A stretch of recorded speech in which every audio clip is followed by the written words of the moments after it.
refute it. And he gave me examples how the CDC said there is no connection between vaccines, thimerosal in the vaccines, the mercury preservative, and autism.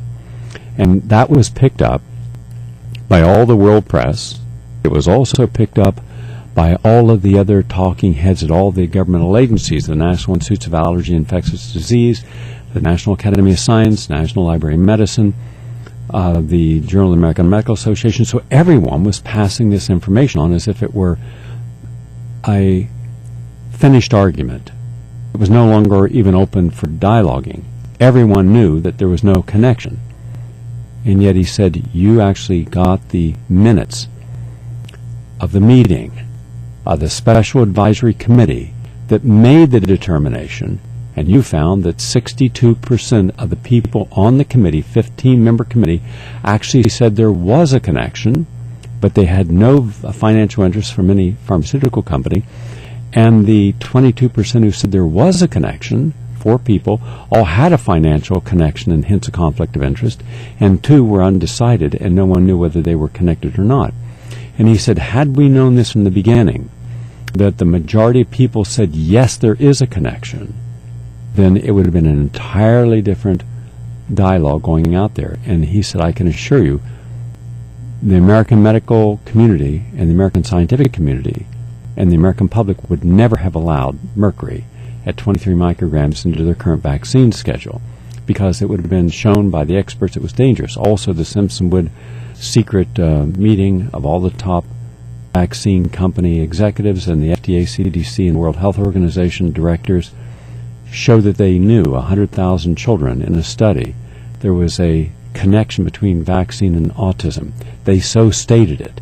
But it was a secret meeting. No one was supposed to keep minutes. No one was supposed to keep records. No notes, no memos. So they could have plausible deniability. Well, one person tape recorded it. Robert F. Kennedy Jr., to his credit, managed through the Freedom of Information Act to get a copy of that. We then connected the voices to the people there and statements made. So we have a picture, the name, the association, and the financial connections. And it's a mass conflict of interest. But they covered it up. They knew, they lied, they covered it up. So we now have a different way of seeing this. So all this information I've now shared with these hundreds of doctors, and what was interesting, I got some interesting feedback, because you never know how people are going to respond, because my comments were straight to the point, but they were strong comments. And I made a simple statement.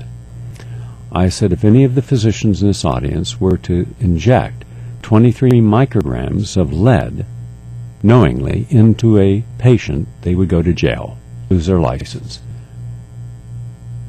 Why then would you give a substance known to be more toxic than lead at 23 micrograms into the same patient, and especially a pregnant woman? And you could see, because on the computer as I'm doing this and talking, I'm talking so they can hear me all over the computer and the telephone, but I'm also seeing all these texts, and boy, didn't that cause a whole lot of chatter, because it's raising questions that are just basic and fundamental and common sense. If you're not going to inject lead into a woman, you have no right to inject anything toxic, let alone something that's more toxic. This is where the entire breakdown occurs. And by the way, yesterday I was in the Supreme Court giving aid and counsel to the lawsuit, the lawyers and the plaintiff against the state of New York seeking an injunction. Now, the initial injunction was not granted by Judge Diamond, who, by the way, is known as a very fair and impartial judge, but a full hearing, which is what we want, was granted. So next week, I'll be appearing as an expert on this subject, but the actual evidence, and what was really important for our side, was that the judge laid out what she expected to see as proof, and we will provide that proof. I'm very confident there will be an injunction based upon the proof we will have. But again, what's good is I'm providing the world with the actual science to challenge the bad science, the fraudulent science of the vaccine makers. There's going to be a big pushback expected. They will try to diminish and deny that there's reality in our work, but our figures are peer-reviewed. They are from quality sources. So that's what's in the articles. Now, last night, when I came back from the court, and then I did this presentation, plus I did an interview with a radio station on veganism in California, then another one in Canada. It was a very busy day. Then I saw some patients. Then Richard Gale and I sat and we knocked out another article, a very important article. That article is now up on GaryNull.com. Download it. That's number 4 in articles in a week. Tonight I will put another major article up concerning the pharmaceutical companies.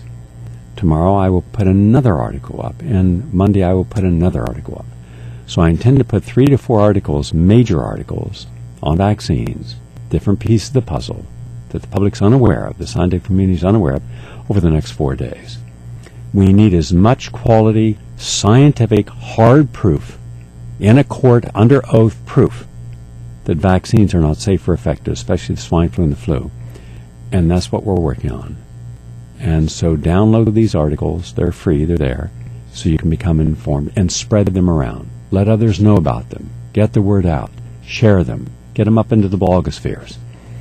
Now to the issues of our program today. From Science Daily, which is a mainstream orthodox publication, medications that block folic acid in pregnancy double the risk of congenital malformations in fetus. Quote, pregnant women are advised to take vitamin supplements containing folic acid as part of their routine prenatal care. Now, a new study warns that taking medications that reduce or block the actions of folic acid during the first trimester of pregnancy actually increases the risk that the growing baby will develop abnormalities. This is a large collaborative study conducted at Ben Gurion University of the Negev. And this was published in the British Journal of Clinical Pharmacology. So, what would be a medication that could really cause adverse effects? You guessed it. The flu vaccine or the swine flu vaccine. You've heard me mention cell phones have a big risk factor. Here's the latest on this, and this is from Reuters. And it talks about quality studies. And what we have found is this, that independent researchers, when they're doing their studies of cell phones and its damaging effects to the brain and its potential to cause brain tumors, and I believe we will see an epidemic of probably 10 to 20 million individuals with various forms of jaw, ear, eye, and brain tumors in the next 10 to 15 years due to cell phone use. Here's the latest. They did an investigation and found that the studies that show a cause of cancer to the body, especially brain tumors, are based upon those that are independent quality studies. But those studies that are funded by the cell phone makers, well, they don't show. Well, that shouldn't surprise anyone. And so now they're at least acknowledging bias in this. Last evening, when I watch and I jump before 5 programs, while I'm working, I'll have in the background Glenn Beck, Hannity, Bill O'Reilly, Keith Olbermann, Rachel Maddow. I like to see what topics they're covering, how they're covering it, the slant on them, the guest, and what the guests are suggesting. Well, there was Bill O'Reilly showing a clip of a filmmaker who was challenging Al Gore about polar bears. There's an increase in polar bear population. Therefore, how could that be a problem in the Arctic? And it's the type of cheap journalism, sensationalism, and gotcha approach that undermines real environmental science. So to Bill O'Reilly and to that goofball comedian that appears as if he's knowledgeable on anything on his show, to make his sarcastic and unclever comments about polar bears in the Arctic. Let me set the record straight with actual science.